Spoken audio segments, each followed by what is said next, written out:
let us open with a word of prayer. Gracious and holy God, we want to thank you for this time together. You have carved out this space for us, and we know that we enjoy something special in our faith when we dedicate that time back to you. We'd ask that you would be with us, that you would move your spirit, that you would open our eyes, our ears, and our hearts so that we might be stirred and moved to do your will as the leaders of this church. It's in your Son's holiest name, Jesus Christ, our Lord, that we pray. Amen. All right. Can anyone tell me what is remarkable about these two items? One helps the other. Yeah. They work together. They work together. We all have one just like it. We all have one just like it at home or in a toolbox. That's good. Anyone else? It's an Allen. It's a Phillips. It is a Phillips. Yeah. What I would suggest is remarkable about this is the fact that they're not remarkable at all. This is a screw which is identical to millions of screws exactly like it. And this is a screwdriver identical to millions and millions of screwdrivers exactly like it. If I were to lose this on the way home, I wouldn't have to go have one made from scratch. I wouldn't have to go to a metal worker or get plans or anything. I could buy one for pennies, not only from like my local hardware store, but from any hardware store on the planet. And likewise with the screwdriver, if I were to lose it, I wouldn't need to like draw a sketch of the old one and take it to some kind of metal worker to have it made. I mean, I can go buy one exactly like it for virtually nothing. And what's remarkable about that is extraordinarily new. You couldn't say that 150 years ago.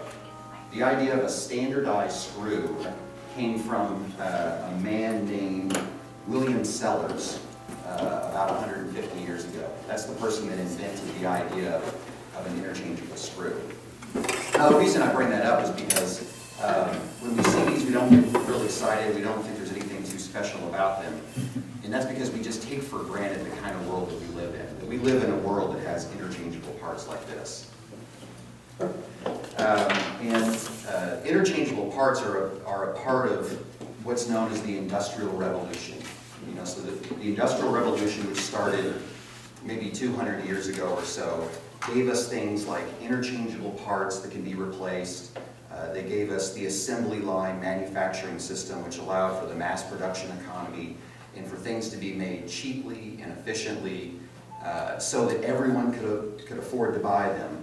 In addition to that, created all kinds of jobs for people to have where they can have a comfortable living, you know, provide for their families and so forth, and be able to buy all these wonderful products that the Industrial Revolution is making possible. And it's hard to overstate the importance of the Industrial Revolution. Now, so what? Well, let me just say this also. But with the efficiency that stuff like this brings, with the efficiency that the Industrial Revolution, interchangeable parts, the factory system, things like that have brought, with that we've traded craftsmanship. You know, so for example, have you ever heard the phrase, they don't make it like they used to anymore? What are some things they don't make like they used to? Appliances for houses. Okay, houses. Handmade furniture. Furniture is a big one. Oh. Clothing, absolutely. Cars not like they used to be. Right. So, you know, it used to be very important for a person to have expert skills at making things. Think of an expert carpenter. And that was real important. If you wanted to have a great piece of furniture, you'd go to an excellent craftsperson and have them fashion, you know, a piece of furniture for you. But because of the mass production economy, that has pushed someone like that to the point of irrelevance. If you take someone like that, first of all, people stopped buying homemade, you know, handmade furniture because they could buy, you know, mass-produced furniture so much cheaper, right? And if that person who now doesn't have much of a way to make a living goes and works for a factory or a company that mass produces furniture, the fact that he or she is an expert is irrelevant. It doesn't matter because their job is to do, you know, a very prescribed task, you know, over and Okay, so the reason that I mention all of that is because the Industrial Revolution, which has done amazing things for our culture, our economy, our society, it's what has created just about everything that we encounter in the world today and given us unprecedented comfort and wealth and so forth, has had enormous influence on everything. In that same mentality that you see in a factory system where you have people who do one specified job over and over and over again. And if that person is sick one day, the whole company doesn't shut down. They just plug somebody else in to do that same job over and over again. That has bled into, that same mentality has bled into all kinds of other things. It's not just manufacturing that operates that way, but customer service operates that way, all kinds of other businesses. And the way organizations run have become more like a factory system, where the organization of a company or a school or even a church will be organized with certain tasks and certain responsibilities, and you just plug somebody into this prescribed task that has been determined. And that way, if somebody leaves the church or they die, the church doesn't shut down. You just plug somebody else into that task. In fact, in the 1950s, people were so enamored with efficiency and the American corporate board that they recognized, that the church is a lot like a business. And the church is a lot like a business. The church does a lot of things like a business. That we as a church could benefit from organizing ourselves like businesses do. And whereas churches used to be run by a group of elders, and I'm just speaking of our tradition specifically, not the Catholic Church or anything like that, but our tradition was run by elders, and they decided, a more efficient way for us to do our job will be to adopt this board structure, and we will be able to be more efficient and more effective at doing the things that a church is supposed to do, just like a business. And one of the first things that I said on your desk there is this. This comes out of a book written by O.L. Shelton, who was a disciples minister, who did a lot of research and a lot of work to come up with a new way of organizing churches. It was remarkable. We're an institution that's been around for 2,000 years, and this has only been around for about 60 or 70, and it's radically changed the way that we organize ourselves. But look at this structure. Look how complex it is. These are all departments, and that every one of these things underneath it are a separate committee. Can you imagine of having a new members committee, an inactive members committee, a military service personnel committee, visitation projects committee, social education committee? For a church our size, every single person in the church would have to be on one of these committees. The Lord's on church. Well, the larger the church, the more this becomes a possibility. Sure. Oh, yeah. I think a Southeast Christian, when I look at this, that they would need all of this for as large a church as they are. Well, this was created and pitched for churches about our size. This is the 1950s and 60s. There were way too complex. Now, part of the idea was that, people looked at elders and they thought, well, we have this small group of old white men who run everything, And it's different today, how? Oh, you said the church, I'm sorry, I thought you said government. Now that's not the only reason they decided to go with this, but they envisioned that one of the benefits of having something like this is that every single person in the church has to be plugged in somewhere in order for it to run.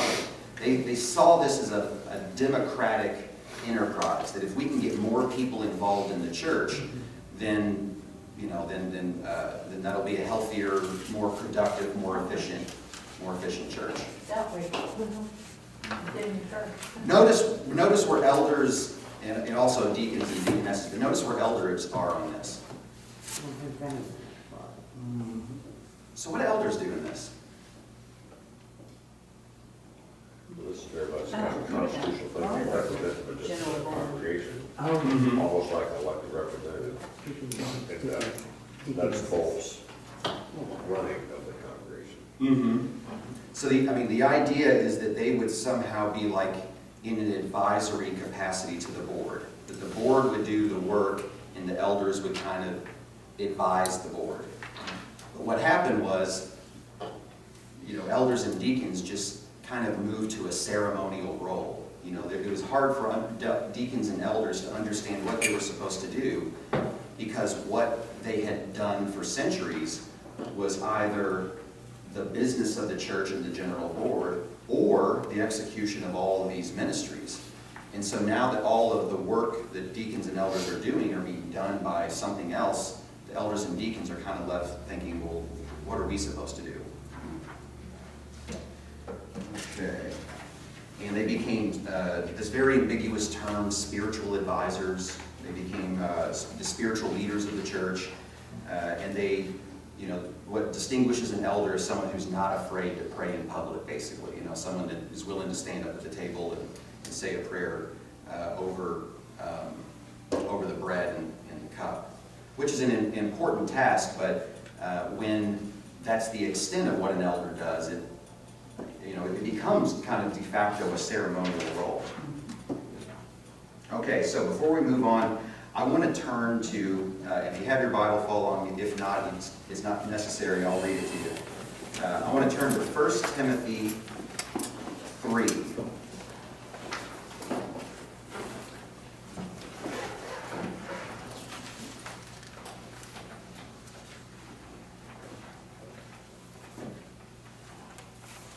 All right, 1 Timothy 3. Just wait a minute.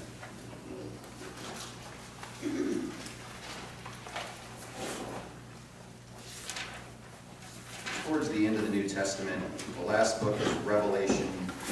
Before that, you have the pastoral epistles, of which 1 Timothy is one of them. All right, 1 Timothy 3, verses 1 through 7 read, "The saying is sure, whoever aspires to the office of bishop desires a noble task. Now a bishop must be above reproach, married only once, temperate, sensible, respectable, hospitable, an apt teacher, not a drunkard, nor not violent, but gentle, not quarrelsome, and not a lover of money. He must manage his own household well, keeping his children submissive and respectful in every way. For if someone does not know how to manage his own household, how can he take care of God's church? He must not be a recent convert, or he may be puffed up with conceit and fall into condemnation of the devil. Moreover, he must be well thought of by outsiders, so that he may not fall into disgrace and the snare of the devil." And that first verse, this saying is sure. Whoever aspires to the office of bishop desires a noble task. So what the writer of 1 Timothy is doing is he is elevating this office that he calls overseer, and it's the word that we translate as bishop.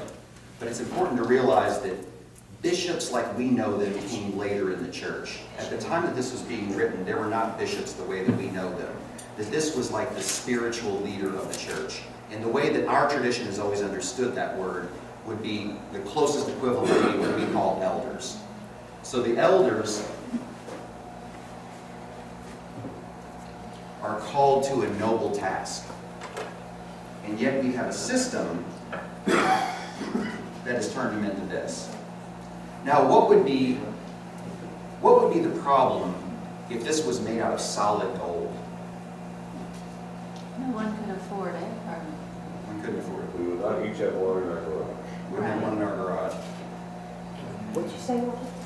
We wouldn't all have one just like in our garage. Oh, what? Gold is not a door, it's beans.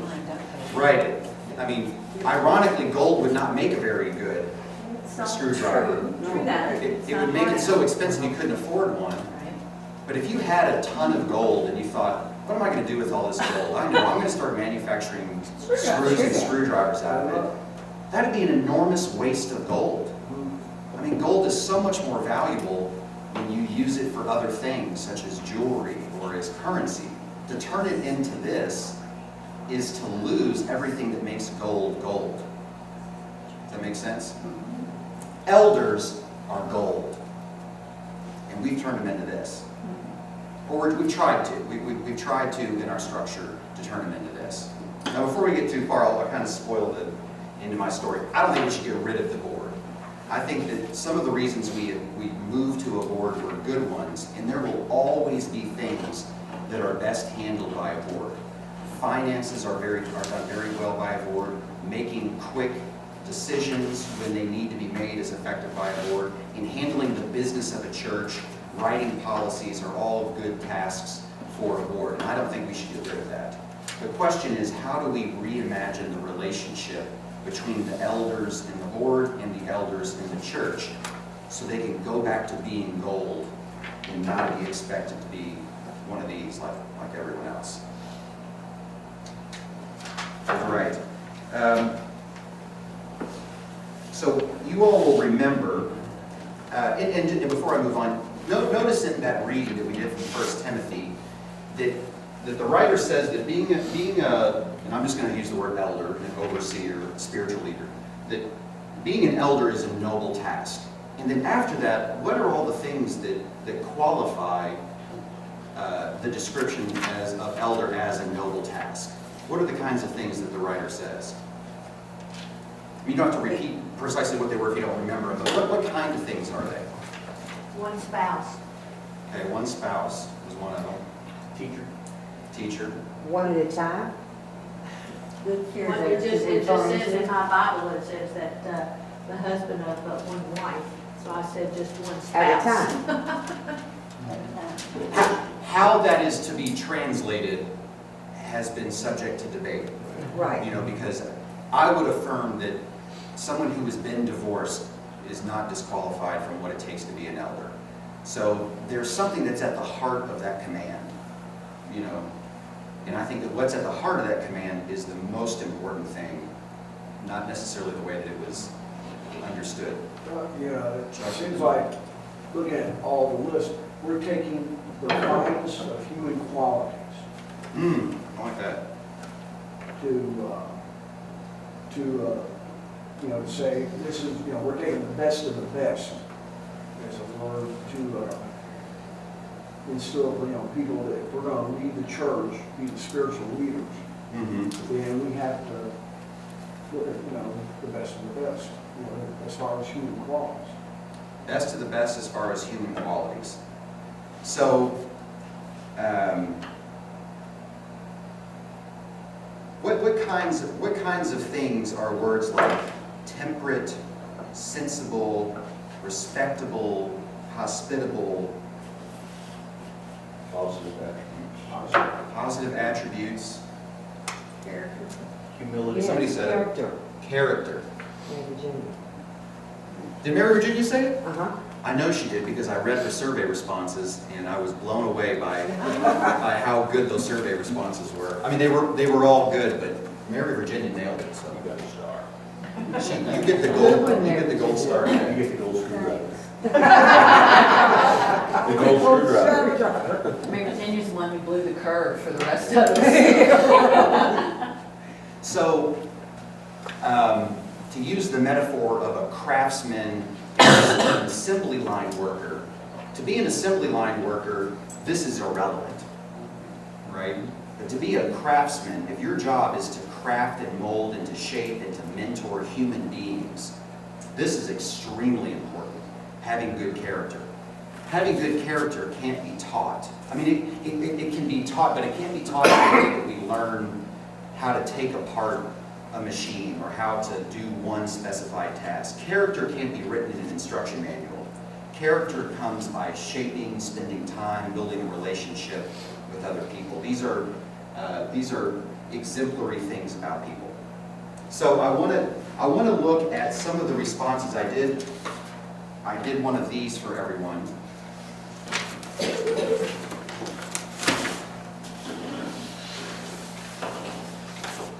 Now, the first two questions, and I didn't include everyone's answer, I just kind of, because a lot of them were the same, so it's not that some were good and some were bad, I just, for the sake of brevity, I omitted some duplications. But the first two questions, one is what is your definition of an elder?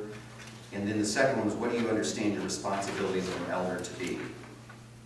And just look over some of those and then somebody tell me what strikes you about the answers to number one. I'll tell you why some things are highlighted, or some things are in bold and some things are underlined later.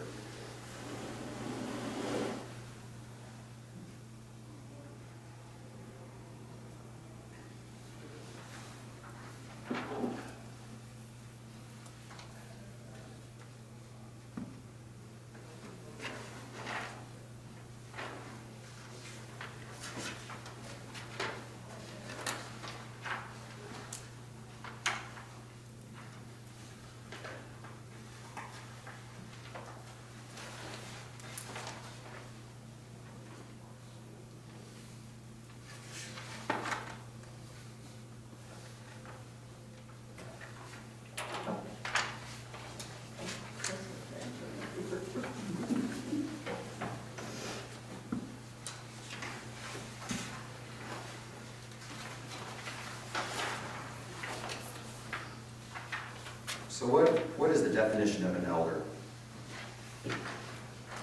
Generally. Some of these talk about the tasks, each screwdriver is a screw task, mechanical task. Some of these talk about the attributes, character as well. So I would say these kind of address the mechanics as well as the theoretical. Mm-hmm. Basically, I would boil it down to an elder is a leader. Mm-hmm. Elder is a leader. Also a living example. Yes. So I'll put those two words together here because I think, so example, I love this word exemplary. An exemplary leader An of the exemplary church. leader. And then the second question is, what are your responsibilities? Now, after I collected this, I realized I could have asked the questions a different way that probably would have given me something even more insightful, which is in the last page, front and back. And this is where I separated and repopulated the answers. Everything that's underlined are the things that an elder does. So, and these are your all's answers, which I think are all correct. An elder is a teacher, active in worship service, promoting God in church. An elder assists the minister, assumes the responsibility of the church. An elder visits, counsels, and teaches, assists the poor, serve the communion table, nurture, educate, and participate when able and needed, presides at the Lord's Supper. And then in bold, I pulled all the things that are like these, the character attributes. So in bold, the kind of person that an elder is, someone who wants to have a relationship with others, to have a relationship with Christ, to lead by example, a seasoned disciple. I like that so much I accidentally put it in there twice. By accident. Mentor, sensitive to the needs of others. And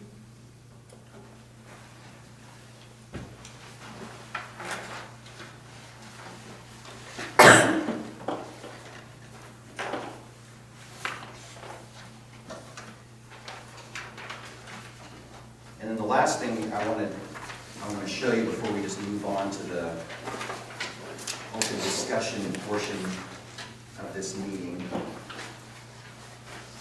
is to look at this right here. Now this is the latest version of our organizational chart. You can see where we got it. We're not unique. Just about every Disciples of Christ congregation in the United States and Canada probably has an organizational chart just like this. And tell me if anyone sees something missing. You don't see elder deacons, those officers. Mm-hmm. You see committees, Mm-hmm. officers of the board. But we're just sort of out there by association. If you're an elder or a deacon, well, chances are you fall into somewhere on here, but it's Right. not definitive like in the earlier presentation. So we've gone one step further, and instead of having like, you know, the congregation, the board, and then, you know, elders, some here like, you know, advising the board. I mean, we've just like, you know,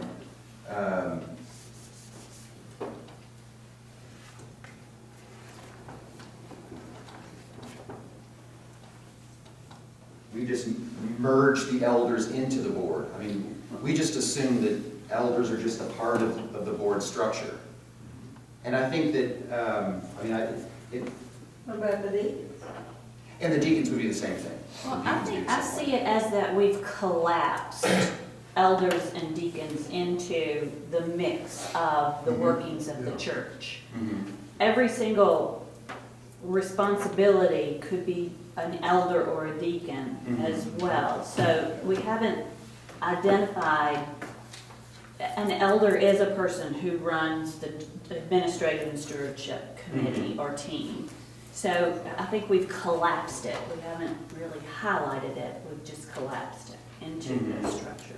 I disagree. I think this is what, because all these, this is just giving the elders a different name, but the service is the same. That's what you just said. I said, That's what you these just are said. deacons and elders. Yeah. We Okay. haven't identified, you have to be a deacon or an I'm so elder, sorry, I but, misunderstood. yeah, I mean, these are deacons and Yeah. elders and church members. We haven't pulled them out to. Basically, it's like, It's just a different name. it's like Right. a lot of organizations will attempt to flatten out the structure of the, Mhm. of the organization so that it doesn't have as many layers. A hierarchy. We haven't placed them in a hierarchy. We leveled them into the responsibilities of the workings of the church. I would say that the flow charts here, both of them, the older and the newer, really focus on the mechanics and not on the attributes. I mean, this talks about the nuts and bolts of running a business, albeit a church business or a manufacturing business, and not the moral attributes of, you know, things listed on the back page here. So, by design or accident, I don't know, but that's kind of what I see. Seems like we put functionality on the flow chart and assume the moral side. You know, it's an assumed notion that you can't have one without the other having a good mix. So, take the military, and I'm gonna speak way outside of my expertise, so correct me, as I'll probably say something He will. wrong. But, I mean, the military has all kinds of this, Oh, yeah. but Second one. what makes the SEALs different than your regular Army battalion? Well, you're right, it's the attributes and character of the organization and the individuals. So you're right, every organization of all types has something like this. It's the culture, the individual. Culture's a big thing. So it isn't like the SEALs don't have this. It's not like some of these elite fighting forces don't have structure and responsibilities and functionality and policies and programs and protocols and so forth. But what is exceptional about the individuals is preserved and maximized. And I think that a church could learn from that. We don't need to, I mean, I think it's impractical, so it's almost a moot point to just try to erase the board and start from scratch. I mean, I don't even think we have to go there. I don't think we necessarily should go there. But I think that we should re-examine the relationship between the congregation, the board, and the elders. Because and for very good reasons, very understandable reasons, in the middle of the 20th century, when, you know, the industrial age was booming and this was the predominant paradigm for business and culture, and there was so much prosperity and efficiency and effectiveness coming out of these systems, we adopted that same structure. But just as we now see the deficiencies in companies and governments that are too bureaucratic, I think we're also seeing that in the church as well. And without a clear purpose that comes out of the character and attributes, the exemplary attributes of the individuals, then bureaucracy has no other purpose than to maintain itself. It just goes around and around and around and doesn't do anything. Well, back to your point, to become a Navy SEAL, you have to have extra training, right? Exemplary training, above and beyond the normal brigade or whatever the term I should use that would be appropriate. So, that's where I think our current structure doesn't address, is where do we as elders and deacons get that extra training so we can become a seal of the church? If that's not mixing metaphors. We do have to keep the nuts and bolts tightened for the structure. Absolutely. I agree with that, but this right here, nurture, and where that branches down, that's the part that needs to be strengthened, I think. Well, ours, Yeah. as elders and deacons. Right. Ours. Right. And as elders and deacons, elders and deacons will always be filling these roles. Absolutely. But we don't want to lose the fact that the reason you have been called to be an elder is because somebody has recognized that you're made of gold.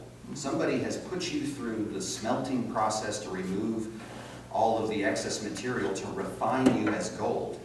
And if we don't preserve that, then we're just turning you into this. We're taking valuable material and we're conforming into this. And we need to let gold be gold. We need to let the gold set the standard for the church, Absolutely. rather than the structure itself conform the elders. We need continued education. Okay. Well, that's my last question, and that's all I want to talk about. I don't know how much education we need. I think we know what we're supposed to do. I think it's some accountability. Okay. Well, this is my question, and you all have already started to You've already started to answer the next question that I have. But I want to know two sides, maybe we won't even get to both sides today, because this will be an ongoing conversation.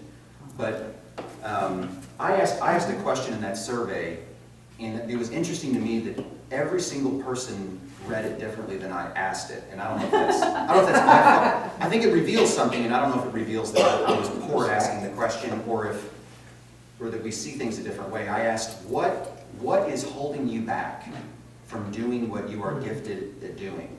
And what I was thinking is stuff like this, like, where are you not allowed because you don't pop up on here to do the things that you feel called to do? Where is there no mechanism for you to live out what you're called to do?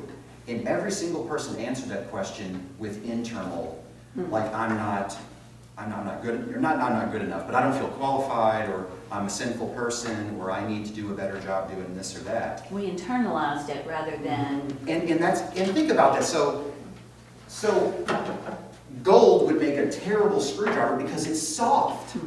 So here we have gold. It's been made into a screwdriver. It's terrible at doing screws. And so not only does it not realize that it's gold, it judges itself as being an inferior screwdriver. Right. So it's almost, it internalizes the fact that it's not a good match. It's not a right match for the material itself. And it's not that there's anything wrong with the gold. It's that it's being squashed into the wrong function.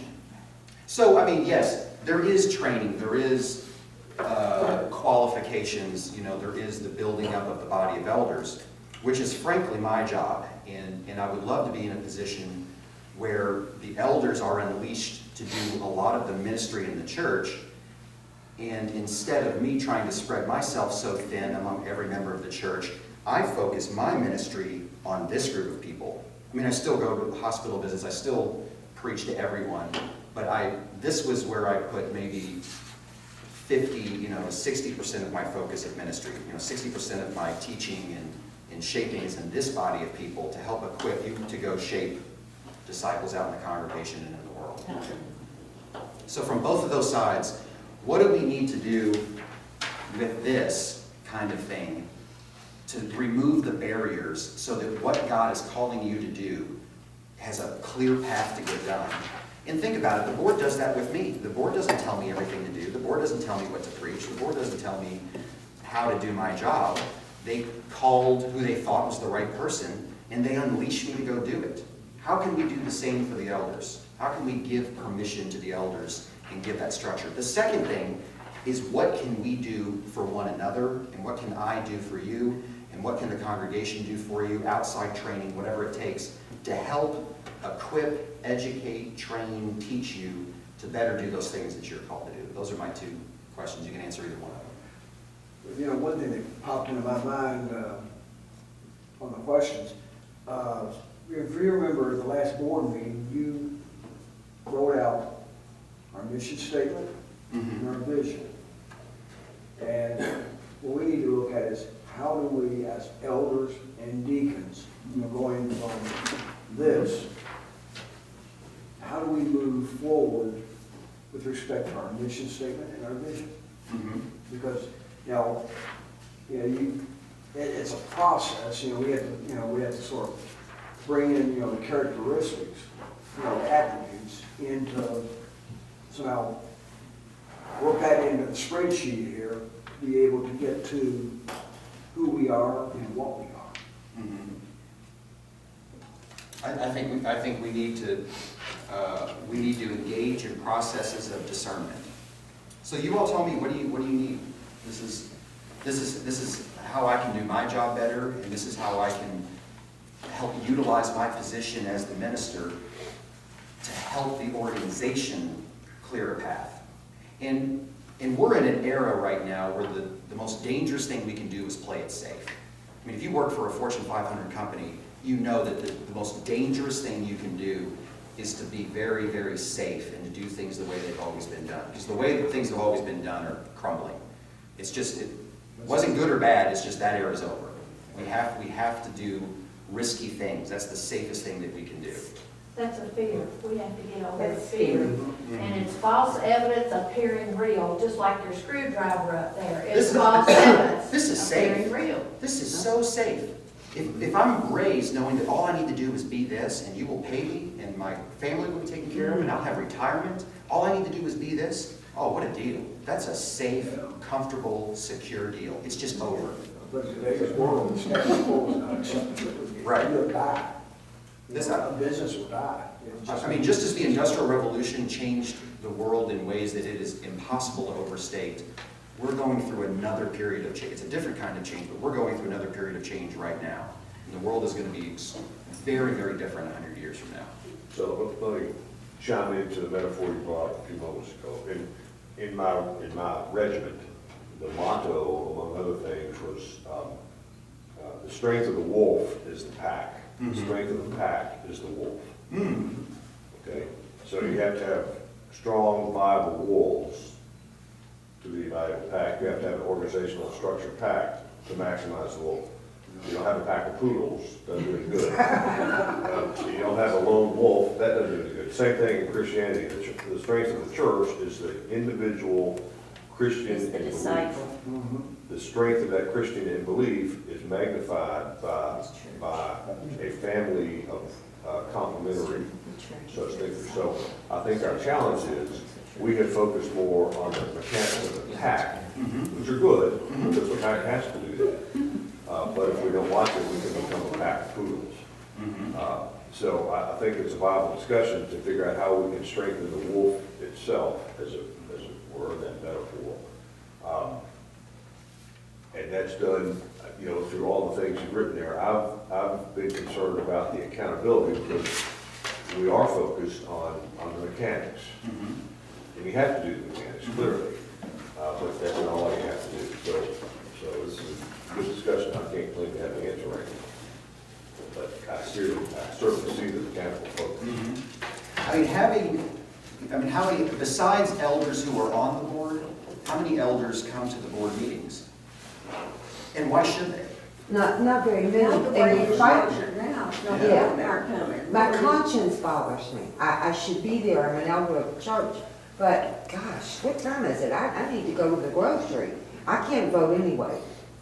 So, Yeah, but you've got a voice, and I mean, I haven't been attending them, right, but I know I still that. think I should be, Right. because we have a voice, we may not have a vote, yeah. but we have a voice, and I think that Well, voice is Phil, heard. I don't feel like we can't vote, I don't have a voice, so there you go.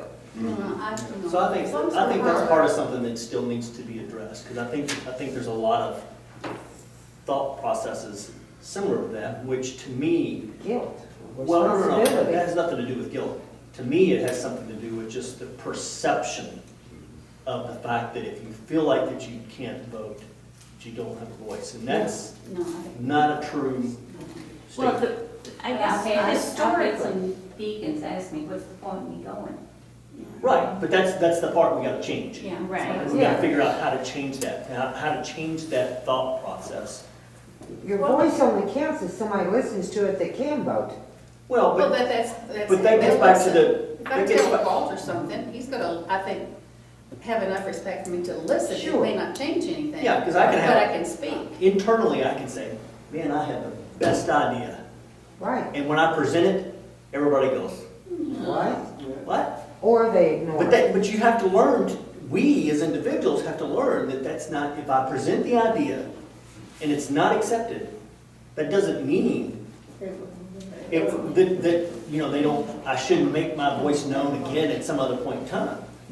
I've got to know that the congregation then decided that's not the right thing to do at that time. But that doesn't mean I still shouldn't be contributing. I'm still giving input and thought and discussion, but not everybody's gonna agree with my idea. Sure.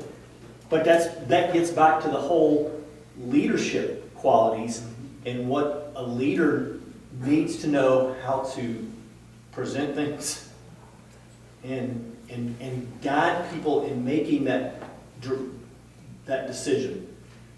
Meaning saying, if I want to go from point A to point B, how do I get the troops, and I'm using some of his analogies in the past, how do I get the troops to agree with me that's the right decision to go do that? We have to make them feel important, we have to motivate them, just like all these coaches are motivating their teams right now. We have to do the same thing with ours. It's just like the SEALs, they're a team. There's no I in there. They all work together. But if they have someone on their team that's not quite as good as this guy over here, they work to bring that one up to par.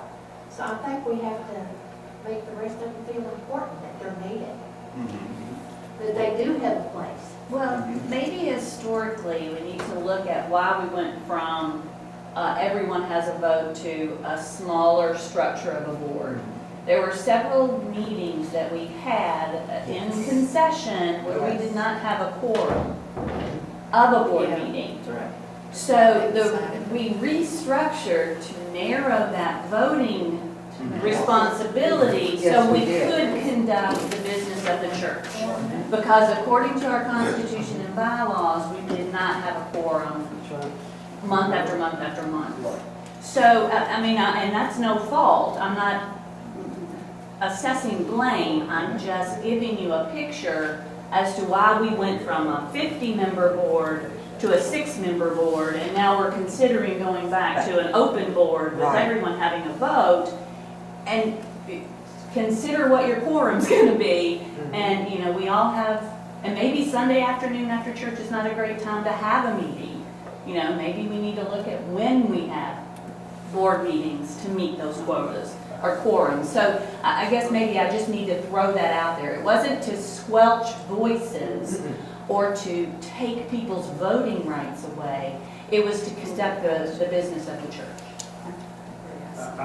In my mind, the board meeting is more of a mechanical processing. How do we keep, lights on, doors open, people coming and going, True. mechanics. True. As opposed to the character leadership of mentoring, faith leadership skills of an elder. So I don't know True. that, I agree with you so 100%. I don't know that they're interchangeable. But that's the structure we had.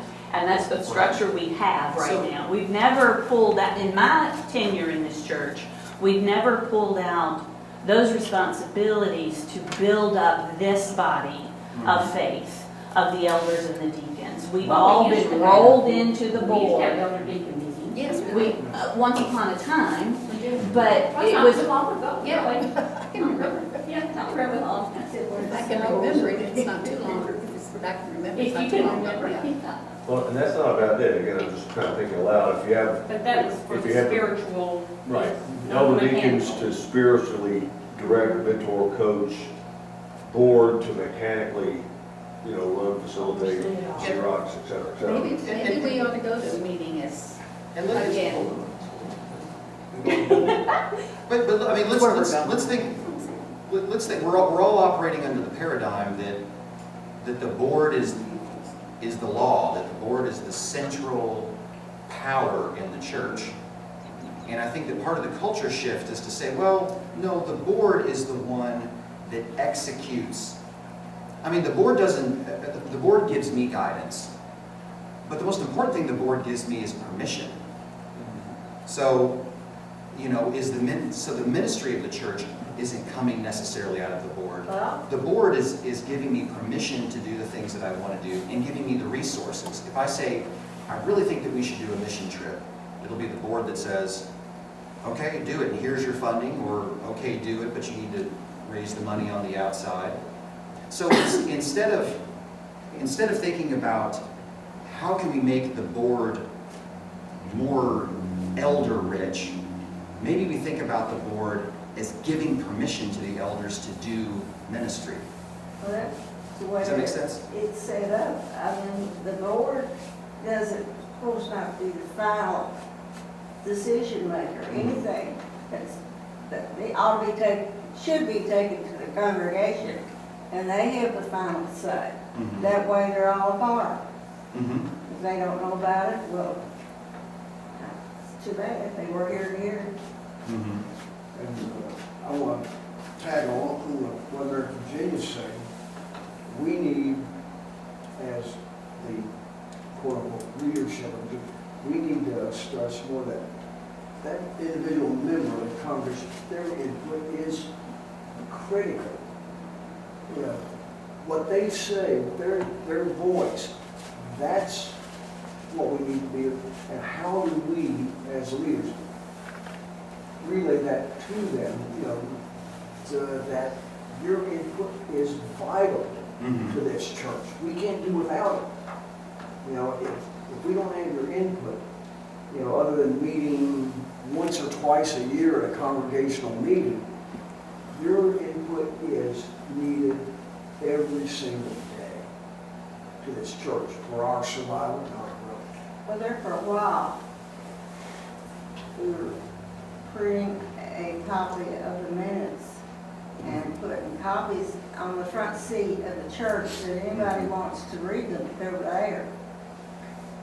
But We didn't read them, that's why they're called readers. We did the we treasury still report need the to same- emphasize. We did the how treasury report the same way. Did you do the Yeah. church report?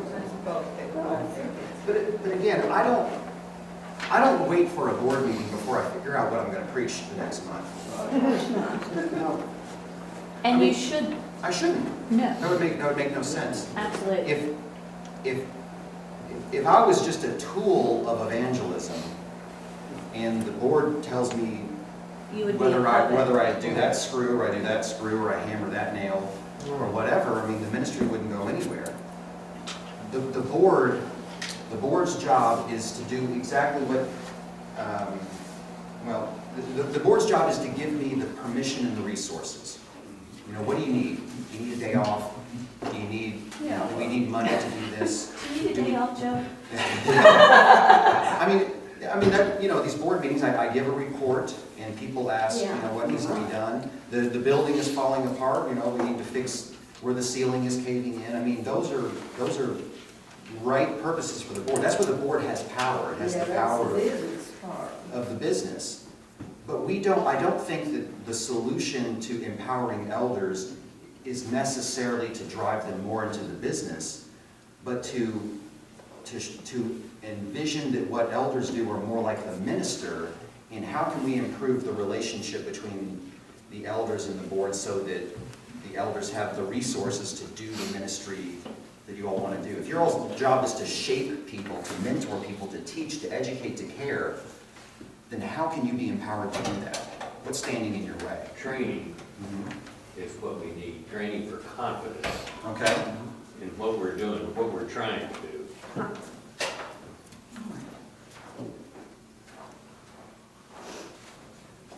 And I don't think, I mean, I think that the conversation between the board and the elders is important, so I think this is a good avenue to go down. But I don't know what that looks like. Is it that the elders have their own meetings, and then in the minutes, it's expected for the chairperson, the chair of the board of elders and deacons to make a report about what's going on, so the board has an opportunity to say, good job, or please give clarification, or what resources do you need to continue your work? What kind of training do you all need?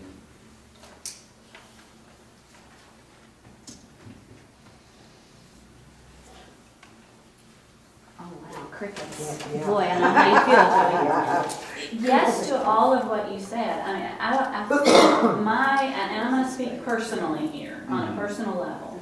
My identity as an elder rolls into my responsibilities for the church.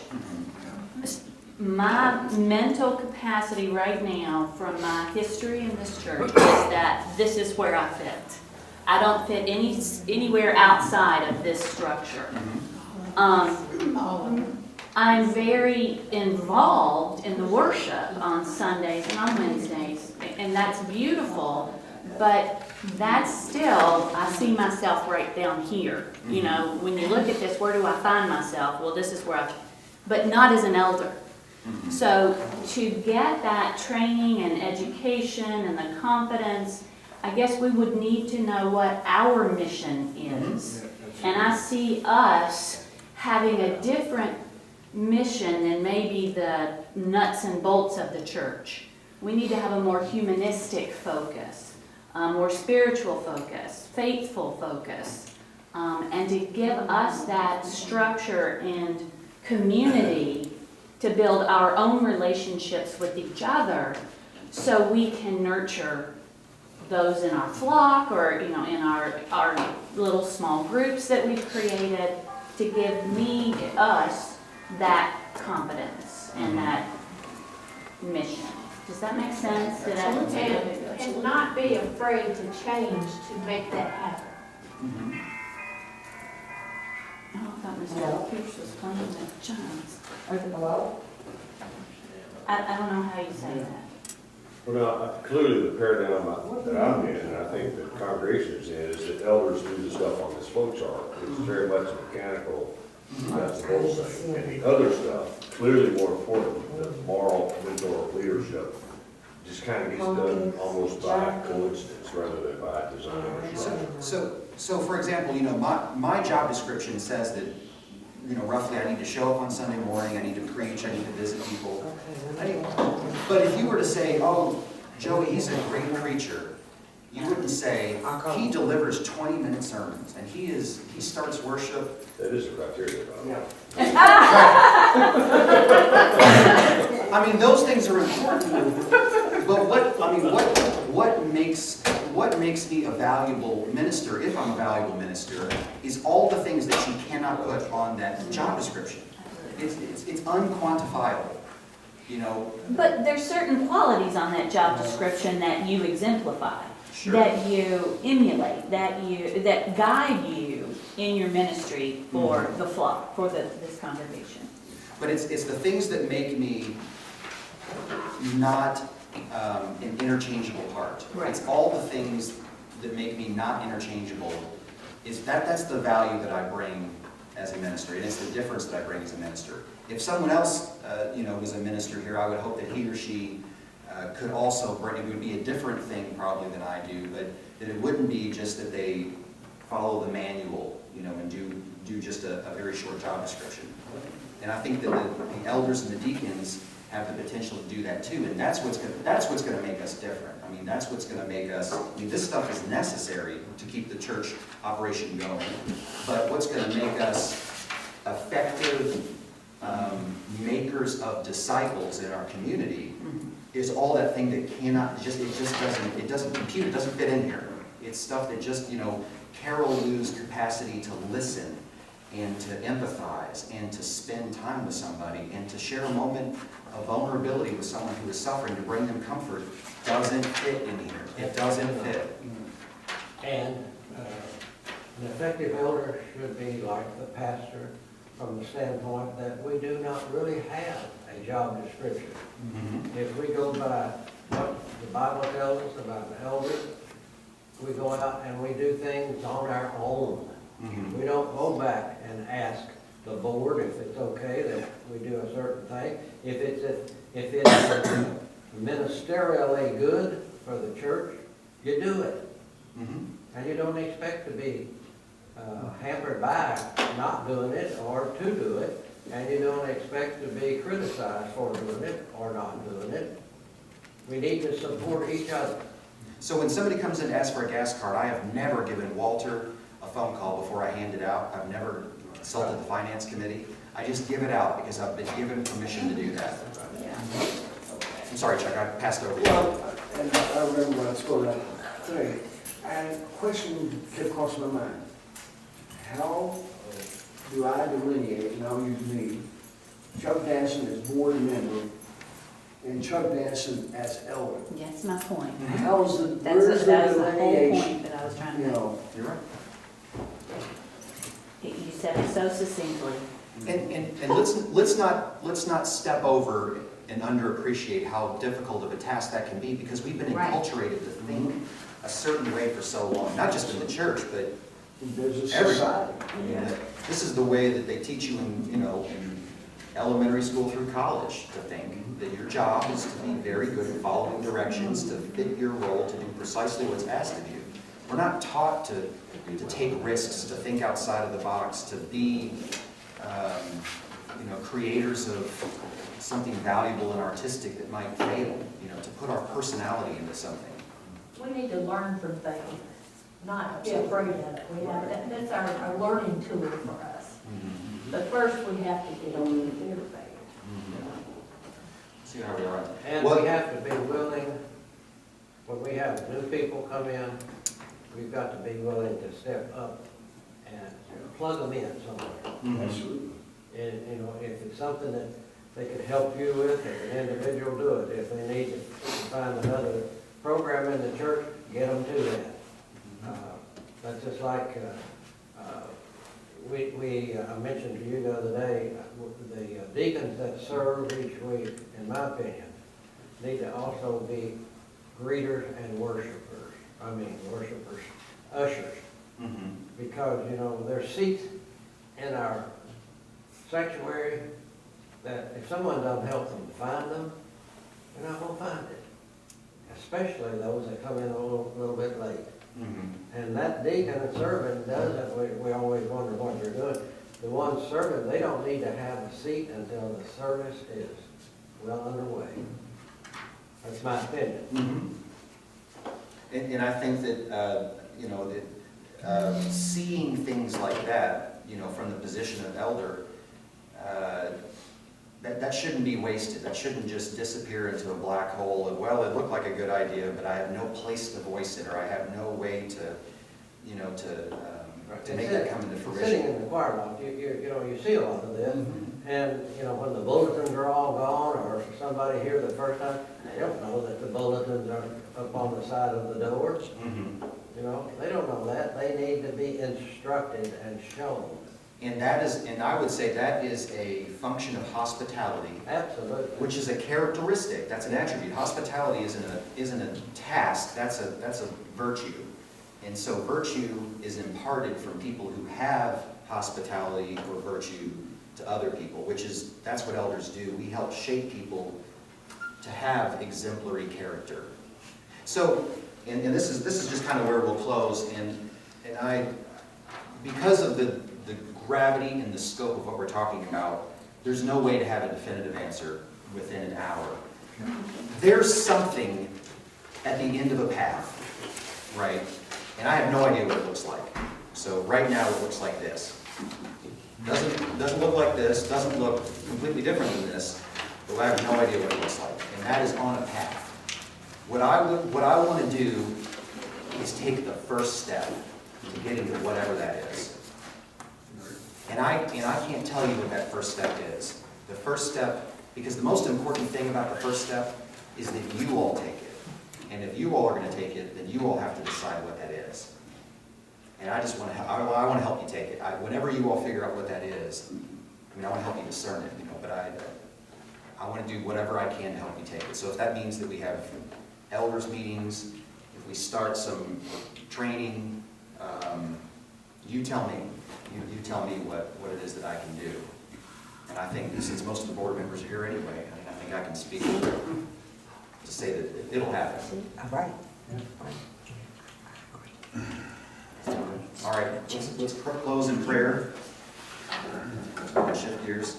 And you're not this. That's a good thing. However, when you come to the board meeting next week, in 2 weeks, I'm gonna borrow that, and you are this. And it will have a function there. Let us join together in the spirit of prayer. Gracious and holy God, we are so grateful that you have given us a spirit of passion, that you have given us something that sets us apart from the rest of your people, not because you love us anymore, but because you love all of your people so much that you want to use us to help bring them closer to you. Help us to be exemplary leaders. Help us to be seasoned disciples. Help us to be mentors full of compassion and caring, full of passion for your church. We'd ask that you would strengthen us, that you would build us, that you would open our eyes so that we can see the ways that we can do this in your body of Christ, and that you would give us the power and strength to do so through Jesus Christ our Lord, in whose name that we pray. Amen. Amen. Thank you all.